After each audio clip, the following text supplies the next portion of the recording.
पूरे देश की राजनीति में अगर उत्तर प्रदेश की बात ना हो तो शायद राजनीति अधूरी रह जाती है। और उसी तरीके से अगर हम उत्तर प्रदेश की राजनीति की बात करें और उसमें दलित वोट बैंक का जिक्र ना हो तो शायद वो राजनीति अधूरी रह जाती है। जी हाँ, हम बात कर रहे हैं मायावती जी की, जिन्होंने इस समय उत्तर प्रदेश की राजनीति में अपने नए राजनीतिक संदेश से भूचाल ला दिया है। मायावती ने आकाश आनंद पर दांव लगाकर साफ कर दिया है कि बसपा अब विरासत को भी संभालना चाहती है और भविष्य को भी।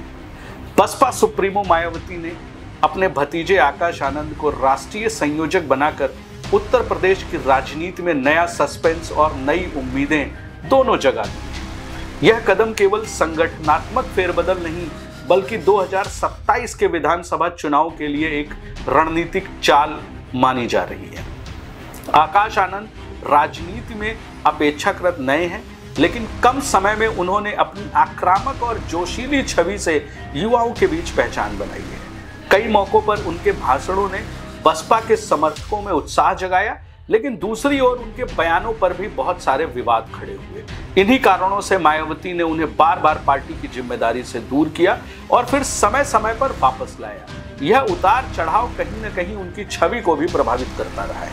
आलोचक कहते हैं कि यह अस्थिरता बसपा की अंदरूनी रणनीति को कमजोर करती है, जबकि समर्थकों का मानना है कि यही प्रक्रिया उन्हें और परिपक्व बनाती है।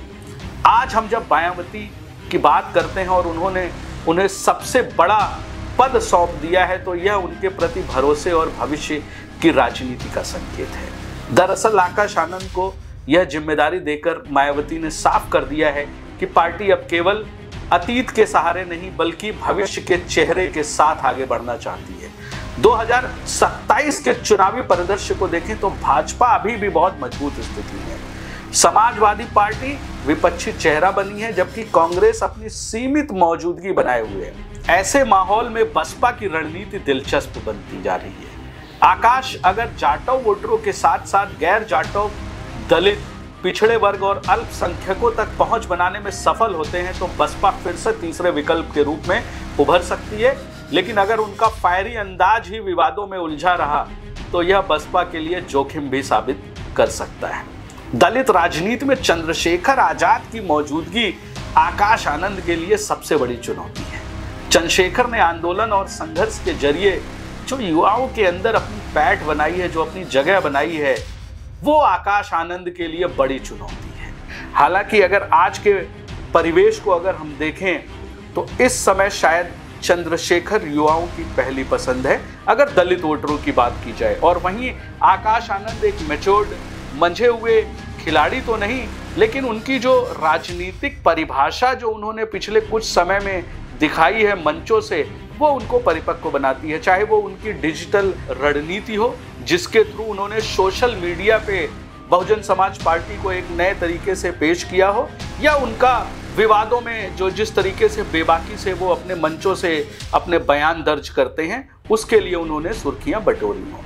कुल मिला के उत्तर प्रदेश का माहौल इस समय पूरी तरीके से गरमाया हुआ है।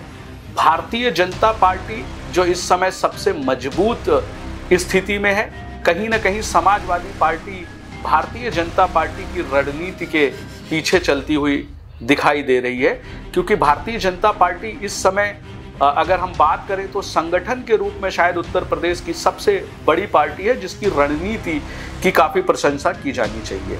अब क्या जो मायावती जी ने इस समय डिसीजन लिया है आकाश आनंद को फ्रंट पे लाके, क्योंकि उन्होंने उनको राष्ट्रीय संयोजक बनाया है, और कहीं ना कहीं राष्ट्रीय संयोजक का मतलब ये होता है कि मायावती जी को छोड़ के पार्टी के जितने भी शीर्ष नेतृत्व के लोग हैं उनकी रिपोर्टिंग हम ये कह सकते हैं कहीं ना कहीं आकाश आनंद के पास होगी, या उनकी रणनीति के जो सूत्रधार होंगे वो कहीं ना कहीं आकाश आनंद होंगे।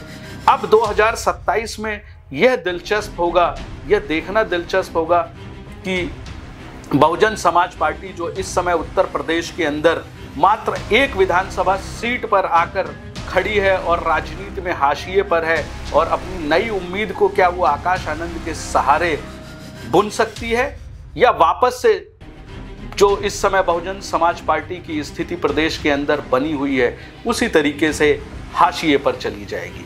कुल मिलाकर उत्तर प्रदेश की राजनीति में बहुत सारे मोड़ हैं। एक तरफ क्षेत्रीय दल है, दूसरी तरफ भारतीय जनता पार्टी जैसी मजबूत पार्टी है, तीसरी तरफ से विपक्ष में समाजवादी पार्टी, और कहीं ना कहीं प्रियंका गांधी और राहुल गांधी भी उत्तर प्रदेश की राजनीति में अपनी जमीन फिलहाल वर्तमान समय में खोज रहे हैं। देखना दिलचस्प ये होगा कि आने वाले समय में आकाश आनंद क्या करिश्मा दिखा पाते हैं। इतना बड़ा दांव जो बहन मायावती जी ने उनके ऊपर खेला है।